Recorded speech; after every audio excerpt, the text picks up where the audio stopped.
Hey everyone, welcome to CUET PG वाला YouTube channel. स्वागत है आप सभी का। मैं सोनू कुमार, आप सभी का भाई दोस्त मेंटोर, आप सभी का वेलकम करता हूं आज के इस फैंटास्टिक वीडियो में, जहां पर हम बात करने वाले हैं एमबीए एग्जाम के बारे में। बहुत सारे स्टूडेंट्स हैं जो कि सीयूटी पीजी के थ्रू एमबीए करना चाहते हैं, और आपको बता दूं मैं कि सीओक्यूपी 12 पेपर कोड के तहत जो है वो एमबीए का सेक्शन आपका आता है। तो इसके बारे में कंप्लीट डिटेल्स जो है वो हम यहां पर जानेंगे। सबसे पहले अगर हम बात करें तो ड्रीम कॉलेज, एमबीए का ड्रीम कॉलेज जो है वो कौन सा है। तो बहुत सारे बच्चे यहां पर तैयारी करते हैं, हजारों बच्चे यहां पर एग्जामिनेशन देते हैं, और उनका ड्रीम कॉलेज जो है वो कहीं ना कहीं बीएचयू रहता है, या फिर टिस मुंबई रहता है, या फिर डीएवी इंदौर जाने की इच्छा रखते हैं। तो इन कॉलेजेस में पहुंचने के लिए आपको ये पेपर क्लियर करना पड़ेगा, ठीक है। तो मैं चाहूंगा कि आप सभी कमेंट में जरूर मेंशन कर दें कि आपका ड्रीम कॉलेज कौन सा है ना। हर एक विद्यार्थी जरूर मेंशन करना कि तुम कहां से एमबीए करने की सोच रहे हो, आपका ड्रीम कॉलेज कौन सा है। सबसे पहले अगर हम यहां पर एग्जाम पैटर्न की बात करते हैं, तो एग्जाम पैटर्न जो रखा गया है वो एग्जाम पैटर्न में 75 क्वेश्चंस आपको पूछे जाएंगे, राइट। 75 क्वेश्चंस कंपलसरी है, सारे के सारे क्वेश्चंस आपको करने होते हैं। बाकी मार्किंग स्कीम की अगर हम बात करें तो +4, यानी कि अगर एक क्वेश्चन आप सही करते हैं तो 4 नंबर आपको मिलेंगे, और -1 का नेगेटिव मार्किंग रखा गया है। अगर कोई भी सवाल आप गलत करते हैं तो 1 नंबर आपका यहां पर कट जाता है, राइट, इनकरेक्ट आंसर के लिए। और अगर कोई भी क्वेश्चन ऐसा है जो आप अटेम्प्ट नहीं किए हैं तो वहां पर कोई मार्क्स ना मिलेगा और ना ही कोई मार्क्स डिडक्ट होगा। ड्यूरेशन की अगर हम बात करें तो 90 मिनट्स का टाइम आपको दिया जाएगा पेपर को सॉल्व करने के लिए, और पेपर जो होगा वो बाइलिंगुअल होगा, यानी कि English medium and Hindi medium, इस दोनों ही मीडियम में पेपर जो है वो आपको मिलेगा। जो भी आप चॉइस रखोगे उसके हिसाब से पेपर जो है वो आपको मिलने वाला है। अब बात करेंगे कि अगर हम एमबीए कॉलेज में जाना चाहते हैं तो कितना स्कोर मुझे लाना पड़ेगा जिससे कि मुझे टॉप कॉलेज में एडमिशन मिल जाए, मैं अपने आप को सुरक्षित महसूस कर पाऊं कि जो लिस्ट जारी किया जाएगा, फर्स्ट राउंड का अलॉटमेंट जो होगा या सेकेंड राउंड का अलॉटमेंट होता है, तो वहां पर मेरा नाम उसमें हो और मेरा एडमिशन डीएवी इंदौर के अंदर में, बीएचयू के अंदर में, टिस मुंबई के अंदर में आराम से हो जाए। तो देखो, अगर हम सेफ स्कोर की बात करें, अगर आप टिस मुंबई के लिए थोड़ा सा रखते हैं चाहत कि भाई टिस मुंबई मुझे मिल जाए, वहां से अपना एमबीए हम कंप्लीट करें, ठीक है, तो देखो टिस मुंबई के लिए 270 के आसपास आपको स्कोर करना पड़ेगा। इससे ऊपर जाते हैं तो भी अच्छा है, वो तो बहुत अच्छा है कि 270 आप क्रॉस कर जाएं, है ना। तो रिसेंटली मेरे ही एक स्टूडेंट ने यहां पर एडमिशन लिया है, 2 स्टूडेंट ने एडमिशन लिया जिसके मार्क्स जो हैं वो 285 थे आउट ऑफ 300, तो उनका एडमिशन हुआ है वहां पर, राइट। तो 270 प्लस में आप अपने आप को सुरक्षित महसूस करते हैं टिस के लिए, है ना। अदर कॉलेज जितने भी हैं वहां पर अगर हम बात करें सेफ स्कोर के लिए, तो वहां पर के लिए आप 240 से 250 मार्क्स तो स्कोर कर लो, तभी आप सुरक्षित रहेंगे फॉर एमबीए सीओक्यूपी 12 पेपर, है ना। इससे प्लस रहेंगे तो और अच्छा। तो ये आपका टारगेट होगा। आपको पता है कि टोटल मार्क्स जो यहां पर दिया गया है, टोटल मार्क्स यहां पर 300 का पेपर होगा, क्योंकि अगर एक क्वेश्चन पर 4 नंबर है, टोटल नंबर ऑफ क्वेश्चन 75 दिए गए हैं, तो टोटल मार्क्स जो बनते हैं वो 300 बनते हैं, और out of 300 you will have to target your score for 240, 250 या 250 प्लस मार्क्स, तभी आपका एडमिशन जो है वो श्योर हो सकता है आपके ड्रीम कॉलेज के अंदर में। यहां पर पार्टिसिपेटिंग यूनिवर्सिटीज कौन कौन से हैं, कि अगर मेरा स्कोर कार्ड आता है तो हम कहां कहां अप्लाई कर सकते हैं एमबीए करने के लिए।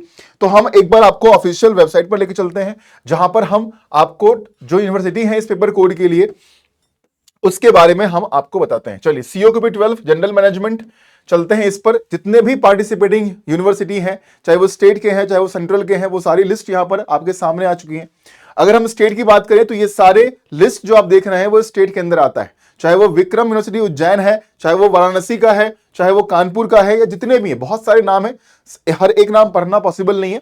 जो टॉप है उनके नाम मैं आपको थोड़ा सा पढ़ के बता दूंगा, ठीक है। चलिए चलते हैं आगे। कई बच्चे प्रेफर करते हैं यहां पर काशी विद्यापीठ वाला, है ना। उसके बाद लखनऊ में जो APJ Abdul Kalam technical university है वहां पर, उसके बाद बीआर अंबेडकर, ठीक है, ये भी टॉप में रहता है, मतलब कि बच्चे प्रेफरेंस यहां भी भरते हैं। उसके बाद अगर हम बात करें तो गुरु गोविंद सिंह, इंद्रप्रस्थ, देवी अहिल्या, डीएवी इंदौर, राइट। उसके बाद अगर हम बात करें नेक्स्ट प्रेफरेंस बच्चों का जो रहता है उसके लिए, उसके हिसाब से मैं आपको बता दूंगा, ठीक है। चलिए, बाकी देखो लोकेशन के हिसाब से बच्चे देखते हैं कि उनके जहां पर वो रहते हैं, बहुत सारे बच्चे जो जम्मू के तरफ के हैं वो यहां पर अप्लाई करते हैं, हिमाचल के तरफ के बच्चे यहां पर अप्लाई करते हैं।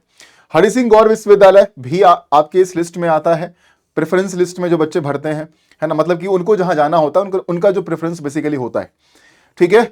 गुरु घासीदास विश्वविद्यालय बिलासपुर, हरियाणा, ठीक है। उसके बाद BVAU Lucknow main campus, right. Hyderabad, जो बच्चे नॉर्थ ईस्ट के होते हैं, है ना, वो नेहरू नॉर्थ ईस्टर्न हिल यूनिवर्सिटी, यहां पर वो जाना चाहते हैं। BHU आपका है ही टॉप पर, राइट। तो ये सारे देखोगे आप यहां पर, टिस मुंबई भी नीचे होगा, कुछ प्राइवेट भी है, प्राइवेट भी आपका स्कोर जो है वो एक्सेप्ट करते हैं, है ना। तो ये सारे लिस्ट आप देख रहे हैं, चाहे वो अमेठी है, गलगोटिया है, बहुत सारे हैं इसमें, ठीक है। नीचे अगर हम आते हैं नेक्स्ट, तो यहां पर, हाँ यहां पर देखिए, जो अगर हम गवर्नमेंट की बात करें तो इसमें आपका कौन कौन सा आ गया है, IIIT लखनऊ भी है इसमें, ठीक है। IIIT लखनऊ, टिस ये भी आ गया। तो ये सारे लिस्ट जो हैं वो आपके MBA कॉलेज के हैं जो पार्टिसिपेट करते हैं, और जो मैं नाम जो नाम हमने आपको बताया है वो सारे नाम ऐसे हैं जो बच्चों का प्रेफरेंस रहता है, वो वहां पर जाना चाहते हैं, ठीक है। बाकी ऑफिशियल सिलेबस की अगर हम बात करें तो ऑफिशियल सिलेबस भी आप यहां से देख सकते हैं। अगर आप सिलेबस के सेक्शन पर जाओगे और COQP 12 पेपर कोड के लिए, जनरल पेपर के लिए अगर आप यहां पर क्लिक करते हैं तो पूरा सिलेबस आपके सामने आ जाएगा, जहां पर यहां पर साफ साफ लिखा हुआ है कि भाई 75 क्वेश्चंस होंगे, सब्जेक्ट स्पेसिफिक रहने वाले हैं, कंपलसरी होगा, बाइलिंगुअल पेपर होगा। इंग्लिश कॉम्प्रिहेंशन और हिंदी कॉम्प्रिहेंशन में से आपको एक चूज करना होता है, दोनों नहीं होगा, दोनों में से कोई एक पेपर देना है आपको। उसके अलावा अगर हम बात करें तो यहां पर मैथ्स क्वांट का सेक्शन रहने वाला है, लॉजिकल रीजनिंग का सेक्शन रहने वाला है, उसके बाद DI का सेक्शन रहने वाला है। इसमें कोई GK करंट अफेयर्स का सेक्शन आपका MBA एग्जामिनेशन में COQP 12 के लिए नहीं दिया गया है, तो आपको इसके लिए GK करंट अफेयर्स बिल्कुल भी नहीं पढ़ना है, ये ध्यान रहे। बहुत सारे बच्चे कंफ्यूजन में रहते हैं कि क्या हमें GK करंट अफेयर्स ही पढ़ना है, ठीक है। तो ये जानकारी MBA के बारे में है। तो आप सभी बच्चे अगर हम MBA की तैयारी कर रहे हैं तो आप सभी हमारे क्लासेस को फॉलो करते हैं, यूट्यूब पर लाइव क्लासेस चल रही हैं, और जो भी हमारे बैचेस वगैरह हैं सामर्थ, है ना, वहां पर भी आप जुड़ सकते हैं और अपनी तैयारी को बेहतरीन बना सकते हैं। बाकी जाकर टेलीग्राम पर आप सभी ज्वाइन कर लें, जो CUT PG MBA के लिए हमारा टेलीग्राम चैनल है, ऑफिशियल टेलीग्राम चैनल, सारे बच्चे जाकर सर्च कर लेंगे, ठीक है।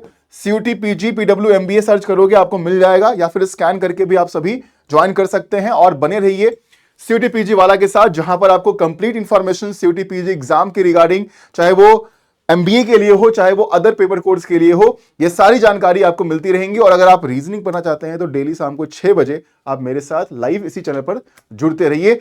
So thank you so much, है ना। बाकी अगर कोई क्वेरी हो आपके माइंड में इस एग्जाम को लेकर तो नीचे कमेंट सेक्शन में अपने क्वेरीज भर दीजिए कमेंट करके, ठीक है। Okay, bye bye, take care, thank you so much.